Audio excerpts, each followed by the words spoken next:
시간 관리를 주제로 한 어느 세미나에서 교수님이 학생들에게 질문을 했습니다. 위쪽이 좀 넓은 그런 유리병 항아리를 올려놓고, 그리고 옆에다가 주먹만한 돌멩이들을 몇 개 늘어놓고 질문을 했습니다. 여러분, 이 항아리에 이 돌들이 몇 개나 들어갈 것 같습니까? 그러니까 학생들이 다 자기 나름대로 몇 개다 이야기를 했어요. 그러면 우리 실제로 한번 넣어보지요. 그리고 차근차근 돌멩이들을 항아리에 가득 채웠습니다. 여러분, 드디어 다 채워졌네요. 그렇죠? 그러자 학생들이 모두 네 소리를 질렀어요. 그러자 교수가 이번에는 이 탁자 아래서 조약돌이 이렇게 들어있는 바구니를 하나 꺼내놓고, 이 작은 조약돌을 큰 돌들 틈에다가 계속 집어넣기 시작을 했습니다. 틈새가 메워지면서 제법 많은 조약돌이 병 속으로 들어갔습니다. 항아리가 거의 채워진 듯 싶었습니다. 그래서 교수가 또 묻습니다. 여러분, 항아리가 다 채워졌습니까? 그래서 학생들이 교수님, 안 속아요. 아직 안 채워졌어요. 그래요? 그러자 교수가 이번에는 탁자 밑에서 모래 주머니를 하나 들어 올려가지고 모래를 붓기 시작을 했어요. 다나 모래가 얼마나 들어갔을까? 제법 많은 모래들이 큰 돌, 조약돌 사이사이를 메웠어요. 진짜 큰 돌, 조약돌, 모래들로 이제 항아리가 빈틈없이 꽉 채워졌다고 생각이 됐어요. 교수가 또 학생들에게 물었습니다. 여러분, 어떻습니까? 이제 빈틈없이 항아리가 꽉 채워졌죠? 그러자 학생들은 무조건 아니에요.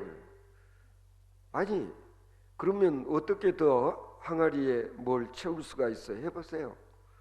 그러니까 학생들이 고개만 갸우뚱하면서 난감한 표정을 짓자 여러분들이 말이 맞기는 맞아요. 그러면서 이번에는 물이 들어있는 주전자를 들어 올려가지고 거기에다가 물을 붓기 시작을 했어요. 나나, 물이 얼마나 들어갈 것 같아?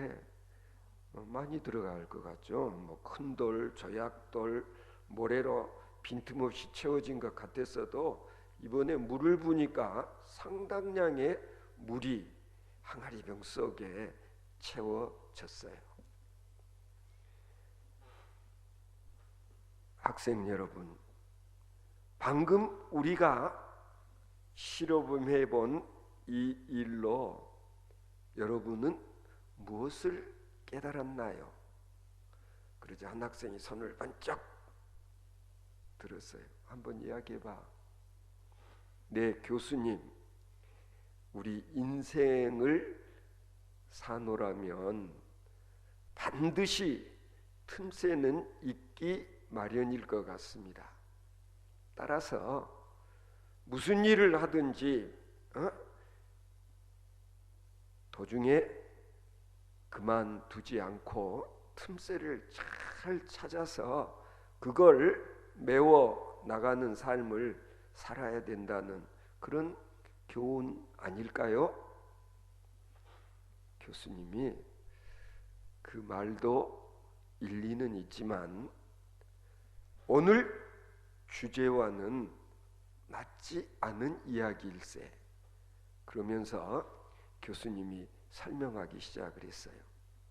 여러분, 만일에 이런 재료들을 놓고 항아리를 가득 채워보라고 했을 때 먼저 조약돌 아니면 모래 같은 것들로 가득 채워버리면 큰 돌을 집어넣을 수 있을까요? 없을까요?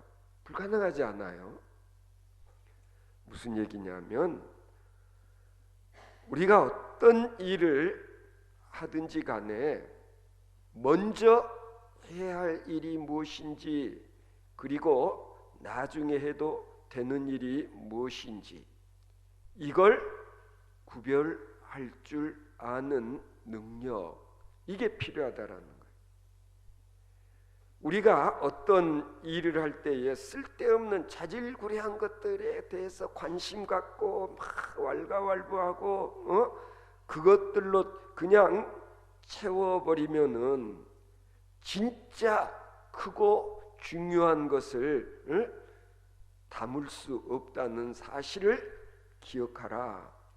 다시 말하면 소중한 일을 먼저 하는 것이 중요하다라는 사실을 이 경우가 우리에게 교훈으로 주고 있는 거예요. 그렇게 이야기를 했다는 겁니다. 저는 가끔 늘 생각날 때가 있어요. 우리 어머니가 그런 말씀하셨던 걸 기억해요. 일에는 두서가 있다. 우리 어머니는 유식하거나 아니면 옛날 분으로서는 그래도 매산 학교를 다니고 그러셨지만은 지금 어르신들과 비슷하지 않아요. 다 옛날에는. 그런데도 우리 어머니가 하신 그 말씀은 요즘 현대 IT 시대에 있어서 대단히 중요한 거예요. 뭐냐면 우리가 컴퓨터 프로그램을 만들 때에 진짜 중요한 건 무엇이냐면은 이 일의 순서도라는 거예요. 무엇부터 데이터를 입력해 가지고 전체적으로 어떤 소프트웨어를 만들어 낼 수 있을 것인지, 여기에서 중요한 것은 이 순서도라는 거예요. 먼저 해야 될 것과 나중 해야 될 것을 구별해 낼 수 있는 그 능력이 오늘날에 굉장히 필요하다라는. 그래서 제가 늘 수능 시험 치러 가는 전날 수험생들 저녁에 함께 예배드리고 또 기도해 달라고 그럴 때 내가 늘 하는 얘기 가운데 하나는 시험장에 들어가면 답안지 펼쳐놓고 먼저 기도하고 그리고 하나님께 그동안 내가 공부 열심히 한 것 내가 시험 답안지에 잘 옮겨 적을 수 있도록 차분함 그리고 지혜를 주시라고 기도를 한 다음에 그 다음에는 문제를 처음부터 끝까지 한번 싹 훑어보면서 내가 쉽게 풀 수 있는 문제와 좀 시간이 걸릴 것 같은 어렵다고 생각되는 문제를 대충 체크하고 그리고 먼저 쉬운 문제부터 내가 답을 바로 쓸 수 있는 문제부터 풀어야 된다. 별것 아닌 것 같지만 이거 요령을 터득한 사람과 그렇지 못한 사람은 점수 엄청난 차이가 나는 거예요. 처음부터 그냥 어려운 문제 가지고 씨름하다 보면 다나 어떻게 될까? 그거 한 문제 갖고 씨름하다가 결국에는 쉬운 문제까지도 풀지도 못하고 땡 정치고 만다. 이게 바로 마찬가지라 할 수 있어요. 오늘 본문 말씀을 통해서 우리는 소위 기독교의 시간관이라고 하는 그런 주제를 우리가 한번 생각해 볼 필요가 있습니다. 오늘 본문 11절을 보시면 또한 너희가 이 시기를 알거니와 라고 말씀을 하십니다. 이 시기를 알라, 무슨 뜻이냐면요, 이 때를 알아야 된다.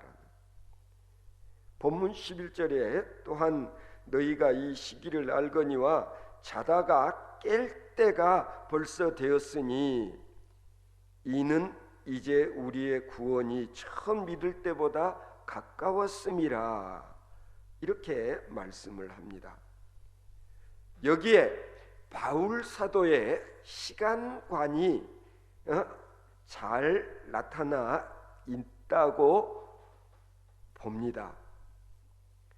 사람들은 시간 하면은 세월, 와 유수 같다, 아니면 화살같이 빠르다, 아니면 모든 것이 찰나적이다, 그렇게 보통 이야기를 해요. 그러나 지금 바울이 말하고 있는 여기서의 시간은 뭐 이게 세월이 빠르다, 늦다, 짧다, 길다, 이런 거 뭐 허무하다, 아니면 돌고 도는 것이다, 이런 식의 이야기를 하고자 하는 것이 아니다라는, 바울 사도는 지금 소위 그리스도 중심적인 그런 시간관을 말하고 싶어 한다라는 걸 우리가 이 본문에서 캐치해 내는 게 중요한 거예요. 여기서의 시기라는 것은 뭐냐면요, 그리스도께서 재림하실 그날과 그 시일을 말하고 있는 거예요. 예수님이 다시 오실 그날 그 시는 다나 알 수 있어 없어. 예수님이 또 언제 오실지 알 수 있어 없어. 모르지. 우리로서는 알 수 없지. 성경을 읽어보면 예수님께서도 말씀하셨어. 그날과 그 시는 아무도 몰라, 나도 몰라. 오직 누구만 아셔? 하늘에 계신 하나님 아버지만 아신다. 그래서 우리는 그날 그 시가 우리에게 점점 다가오고 있다는 것은 분명히 알고 있지만 언제인지는 아무도 모른다라는 사실을 우리가 인정하지 않으면 안 돼요. 그래서 세상 사람들은 뭐 나이가 들고 또 살면서 가끔 그런 인생 무상, 살아보니 참 인생은 구약의 전도서에 나오는 바대로 헛되고 헛되도다. 참 사는 게 그냥 무의미한 것 같다. 재미가 없다. 뭐 이런 얘기들을 많이 하는데, 우리 그리스도인들은 시간이라든지 시기, 때에 대해서 이야기할 때는 그런 식으로 이야기하는 것이 아니라 주님이 다시 오실 그 때를 기다리면서 그때까지 우리가 어떻게 살아야 할까, 이게 중요하다라는 거예요.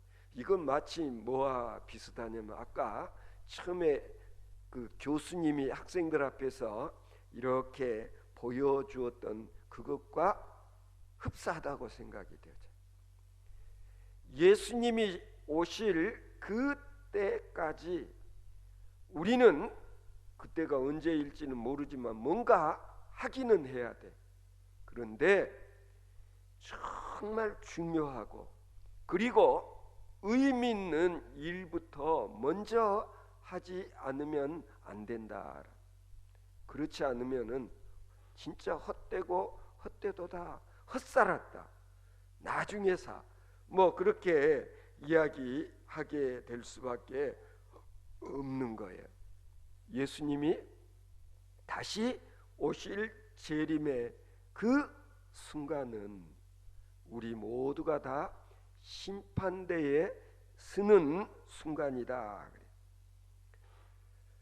바울 사도께서는 그것을 어둠과 빛으로 이렇게 비유해서 말씀하고 있는 걸 우리가 오늘 읽어볼 수 있었어요. 뭐냐면 지금이 어둠의 시대라고 한다면 주님이 재림하시게 될 때는 그때는 다시 어둠이 사라지고 빛이신 그리스도로 말미암아 모든 것이 다 환히 밝히 드러나는 그런 때가 될 것이다. 어둠이라고 하는 것은 어떤 의미냐? 단어 어둡다는 게 뭐야? 어둡다는 말이 무슨 말이야? 어둡다는 게 어둡다는 거, 깜깜하다는 거, 그렇지? 빛이 없으면 어두워. 어두우면 어떻게 돼? 아무것도 안 보여. 빛이 있어야 어둠이 물러가고 사물들을 우리는 볼 수 있게 되는데, 어둡다라는 말은 가령 우리가 혼돈과 무질서, 창세기에 보면 태초에 하나님이 세상을 창조하시기 이전에는 모든 것이 다 혼돈과 무질서한 그런 상태에 있었다. 우리의 삶을 놓고 봤을 때, 야, 요즘 세상이 어둡다, 그렇게 이야기를 하는 것은 세상이 타락했다, 방탕한 삶들을 산다, 우상을 숭배한다, 그래서 사람들을 보면 다 어둠의 자식들이다. 어둠 속에 사는 사람들의 모습은 어떠냐? 서로 시기하고 질투하고 미워하고 온갖 악한 일들, 죄를 다 짓고 사는 삶, 이게 뭐냐면 어둠의 삶이다라고 그렇게 이야기를 할 수 있어요. 반대로 빛의 자녀들, 어둠의 자식이 아니라 빛의 자녀들은 반대로 항상 선하고 착하고 그리고 화목하고 그리고 서로 사랑하는 삶을 산다는 점에서 어둠의 자식들과는 구별되어 진다라는 거예요. 그런데 오늘 본문 말씀을 읽어보면 바울 사도께서는 지금 2000년 전 그 당시의 삶을 어떻게 진단을 하고 있는가? 12절에 나와 있잖아요. 밤이 깊고, 그래서요. 밤이 깊다. 무슨 뜻이냐면은 어둠 속에서 악에 이끌려 사람들이 삶을 살고 있다. 아니, 어둠에 아주 익숙한 삶을 사람들이 산다. 어둠 속에 익숙해져 있는 삶을 사는 사람들의 특징은 뭘까? 이 사람들은 뭘 제일 두려워하냐면은요, 나나 뭘 두려워하겠어? 혹시 드라큘라라는 영화 봤어? 응? 드라큘라 영화 안 봤어? 드라큘라 백작은 밤이 되면 다른 사람들 목을 깨물어 가지고 피를 빨아먹고 사는 흡혈귀가 주인공으로 나오는 영화가 있어서 드라큘라. 드라큘라는 흡혈귀라는 동의어로 쓰이고 있는데, 이 흡혈귀가 한번 피를 깨물어 빨아먹으면은 그 피를 빨린 사람도 또 흡혈귀가 돼. 그 영화 보면 아주 무시무시한데, 그런데 드라큘라가 무서워하는 게 몇 가지 있었어.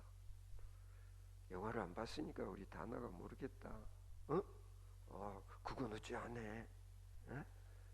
십자가. 또 잘하네. 마늘도 싫어하고 또 맞았어. 세 가지 다 맞췄네.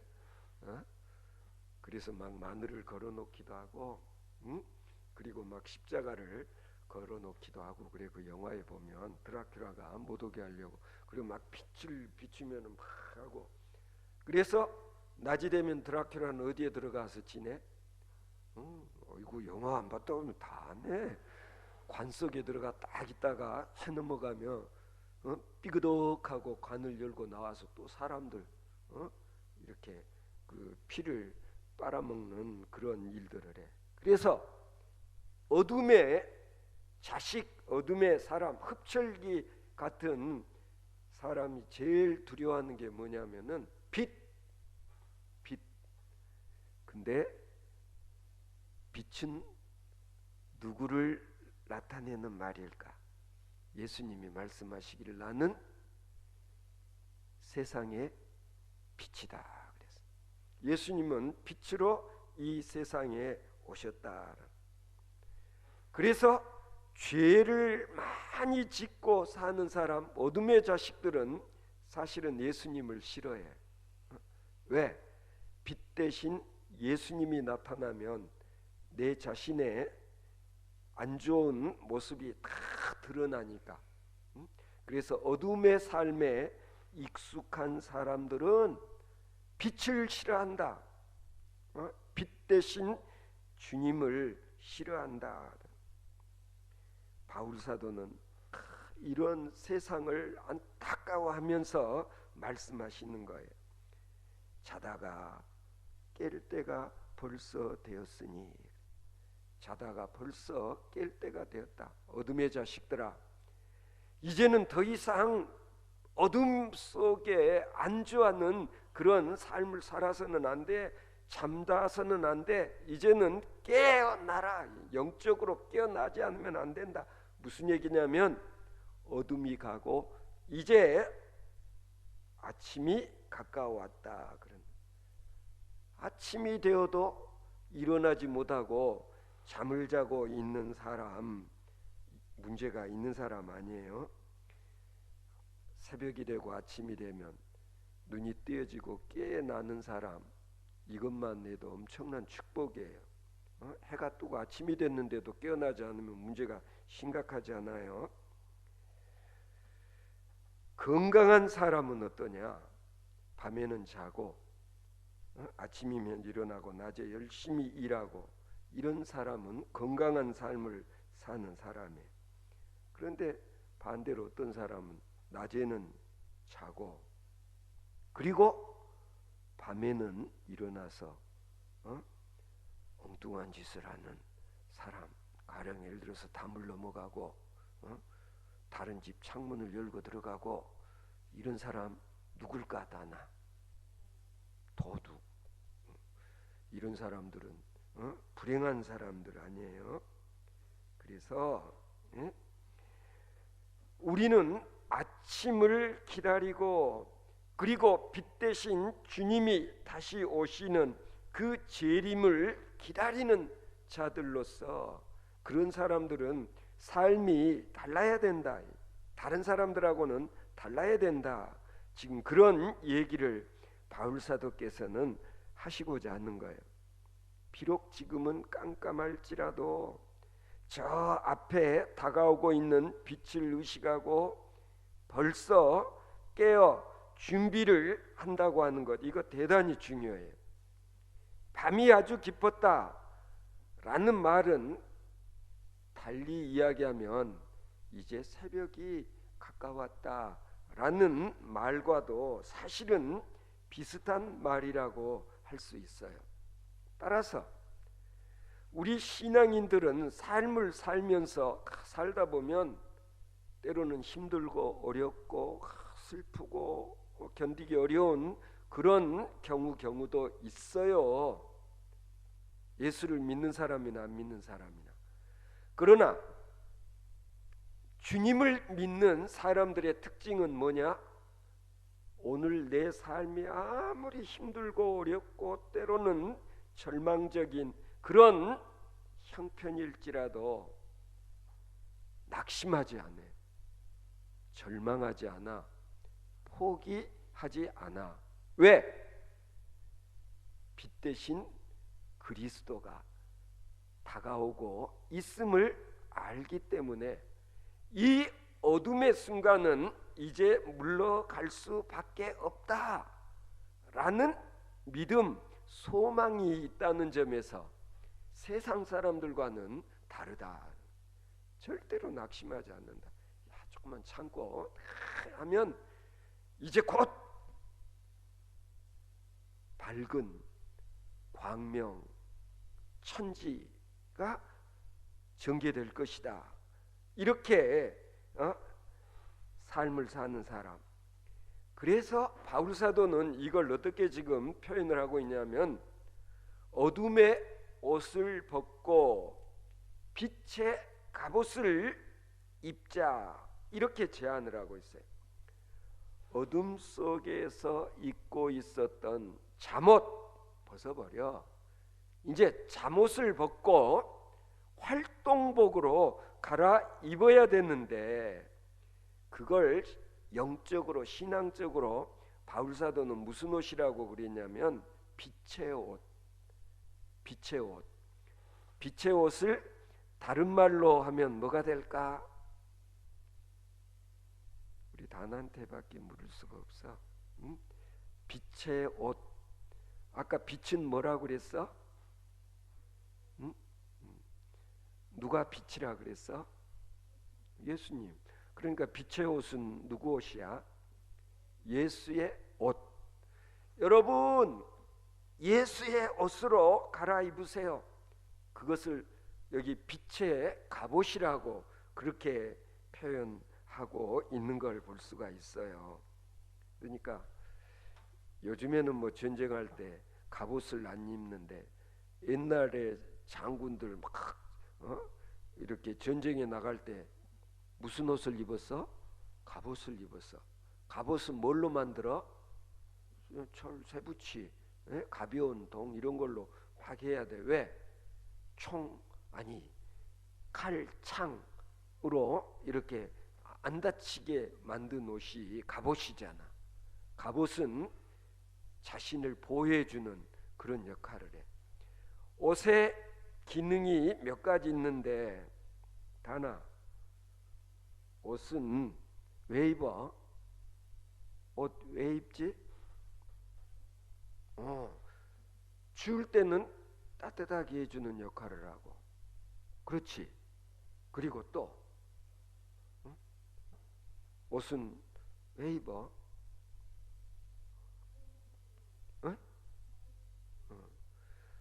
옷도 종류가 참 많지. 그냥 멋으로 입는 옷도 있고, 그런데 가령 교복을 딱 입고 있으면 이 친구가 누구라는 걸 알 수가 있어. 교복을 입었어. 그럼 이 친구는 학생, 그치? 군복을 입었어. 군복, 그러면 군복 입고 있는 사람은 누구? 군인. 경찰관 아저씨는 경찰관들 제복을 입잖아. 그러니까 때로는 옷은 그 사람의 신분을 나타내는 역할도 한다. 무슨 옷 입고 있냐? 간호사는 하얀 가운 입지 않아. 요즘에는 이제 뭐 색깔 있는 옷들도 입던데 옛날에는 이렇게 딱 천사를 백의의 천사, 그래 간호사들은 뭐냐면은 그래 엄마도 아마 저 출근하면은 흰 옷 입을지 몰라. 가운. 응? 응? 안 봤어? 옷은 상대방의 신분을 드러내는 역할도 한다. 임금님은 옛날에 보니까 드라마에 무슨 옷 입어? 임금님이 입는 옷. 응? 금빛 번쩍번쩍하는 임금님 입는 옷을 뭐라 그래? 뭐 골룡포라 그래. 왕 임금이 입는 옷. 이렇듯 옷이라고 하는 것은 자신의 신분을 드러내 보여주는 기능도 한다. 그런데 바울 사도께서 오늘 우리에게 제안을 하고 있어요. 뭐냐면 이 많은 옷 중에서 무슨 옷을 입으라고? 빛의 옷을 입고 예수의 옷을 입고. 그러면은 내가 예수의 옷을 입었다라고 하면은 그때부터 나는 내 신분이 어떻게 바뀌어져요? 응? 단하고만 이야기하고 싶은데 옷을 바꿔 입고 경찰 아저씨가 경찰 제복 벗고 군복을 입으면 군인이 되지 않아. 옷 바꿔 입으면은 신분이 바뀌는 거야. 그래서 옷을 입되 빛의 옷을 입읍시다. 아니면 예수의 옷으로 갈아입으세요. 이렇게 말하는 이유는 뭐냐면 어둠 속에서도 예수의 옷을 입으면 어떻게 돼? 온갖 악한 것으로부터 내 자신을 지키고 보호할 수 있게 된다라는 거예요. 이게 진짜 중요한 거예요. 아침이 되면 잠옷이 아니라 뭔가 이렇게 옷을 바꿔 입어야 된다라는 얘기. 뭐 좀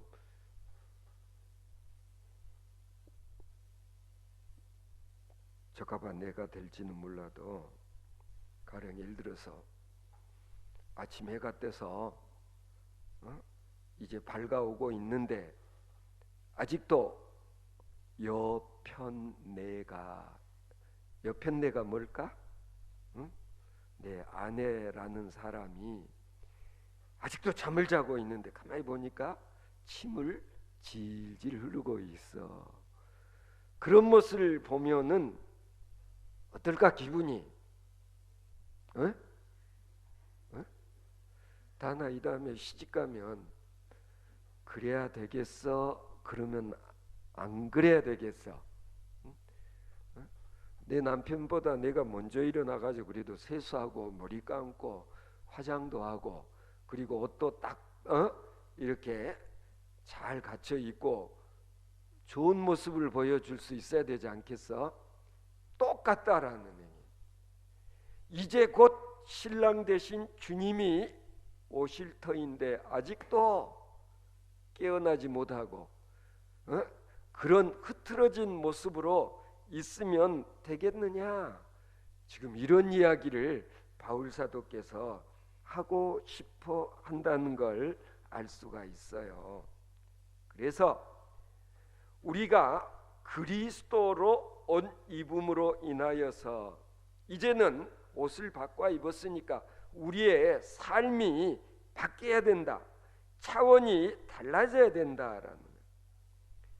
이제까지 어둠의 자식들로서의 옷을 벗어버리고 오직 예수 그리스도로 옷 입고 은혜로 옷 입고 구원으로 옷 입고 생명력으로 옷을 입고 거룩함으로 옷을 바꿔 입어야 한다.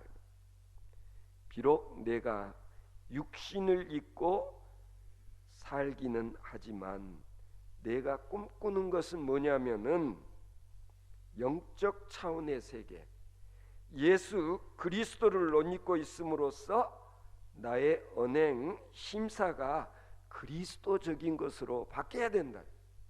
왕의 옷을 입고 왕이 됐으면 어떻게 돼? 왕답게 제대로 왕 노릇을 할 수 있어야 되는 것과 마찬가지예요. 그러니까 옷 바꿔 입은 자답게 이제는 모든 게 달라져야 된다. 언행심사. 언행심사가 무슨 뜻일까? 언행심사. 한자만.